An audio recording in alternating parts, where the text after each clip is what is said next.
I honestly don't think it matters what I say about this album because this review will be absolutely shat on by a wide majority of metalheads. So you know what?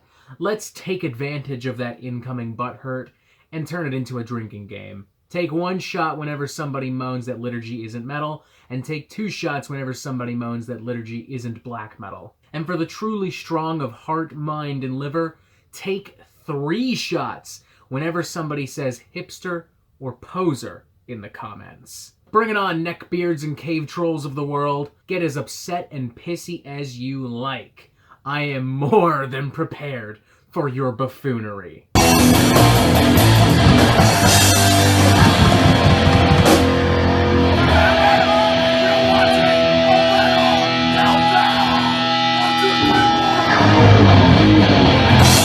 Liturgy is an experimental and avant-garde black metal band from New York City and the brainchild of one Hunt-Hendrix, who over the course of the last decade has been responsible for some of the most divisive and polarizing material you could possibly find within the spectrum of heavy and alternative music. And that's saying a lot when you really think about it, because contrary to what they would like to believe, metalheads are very easy to piss off. And don't you fucking dare try to tell me that I'm wrong, ladies and gentlemen, because I know from experience that all I have to do is mention Hot Topic, or Lords of Chaos, or the Black Album, or Death Heaven, and somebody in the comments is immediately going to have a fucking tantrum. Where? That's mainstream. Where? That's not metal.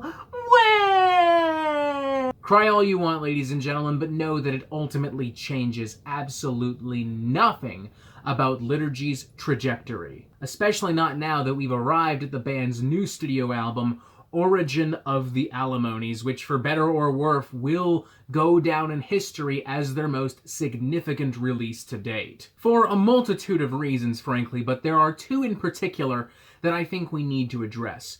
First off, this marks the completion of a project that Liturgy has been working on in secret since 2016. One that sees the band elevating their multifaceted and controversial style to new heights. Stating here, influenced by Kabaya, German idealism, and French post-structuralism, the opera tells the story of a cosmogonical traumatic explosion between YLYLCYN and Shemayan, a pair of divine beings whose thwarted love tears a wound from which civilization is generated, producing the 4 Alimonies of the intelligible universe and the task of collective emancipation. The second reason as to why this album is as big and as important as it is, in case all that other shit didn't convince you somehow, is that this is Liturgy's first album since Hunt-Hendrix came out as transgender earlier this year. So, to summarize, if that's even somehow possible at this point, what we have here is an incredibly radical, progressive, and ambitious slice of extremely experimental black metal helmed by an openly transgender woman. Holy fuck, that in and of itself is utterly fucking bizarre. That alone is not up for debate. Regardless of whether or not you like this record, there is no arguing this is so inherently, objectively fucking bizarre. But bizarre, in my opinion, doesn't mean bad. Y'all know me. I love the weird shit. The weirder, the better. And for that reason alone, Origin of the Alimonies is such an exciting and wild and twisted roller coaster of unpredictable proportions. At no point on this record did I feel safe or comfortable. At no point on this record was I clear as to what might happen next. I was completely thrown off guard, flabbergasted, if you will, by Origin of the Alimonies. From the raw and savage yet theatrical black metal of Lonely YLYLCYN to the twisted fusion of atmospheric black metal, classical technique, and hip-hop percussion and instrumentation found on Simon's Lament, to the spacey, mind-melting 14-minute mini blockbuster of Apparition of the Eternal Church, which somehow, in both its most simplistic and over-the-top moments, manages to sound like the long-lost mutant freak child of a ranty Pazuzu and Pink Floyd. And before someone says it, I'm not digging this simply because it's absurd and super artsy and experimental. I think Hunt-Hendrix has made some really exciting and inventive and ambitious music here, with incredible fucking production value, may I add. One of the best sound mixes I've heard on any record in 2020, and a presentation that, true to Liturgy's word, really does make Origin of the Alimonies feel and flow like some kind of twisted modern opera. A very unconventional one, but an opera nonetheless. And that I truly do love. Let's make that very clear right fucking now before we go any further.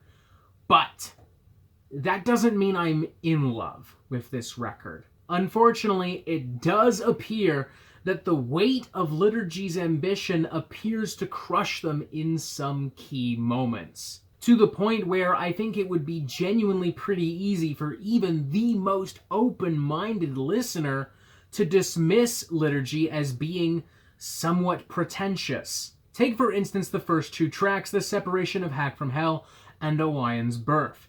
With the exclusion of a very short burst of primal progressive black metal in the final moments of the first track, we are essentially dealing with 6 minutes of classical fiddling and barren empty space. There just isn't really anything happening in these tracks, you know? You'll get a little flute part here, a little synth part here, a little string part here, and it never really builds to anything that significant. I also can't help but be somewhat puzzled by the hip-hop flavor of Xiamen's Lament. There's a really jarring and awkward contrast created by those influences, combined with the savage black metal vocals that continue over top them. Maybe it would work fine in the context of a Ghostmain album, but here it initially pulled me out of the experience, and while I still enjoy the track as a whole, I do find myself skipping that particular part on repeat listens. But more importantly and unfortunately, where Origin of the Alimonies really falls apart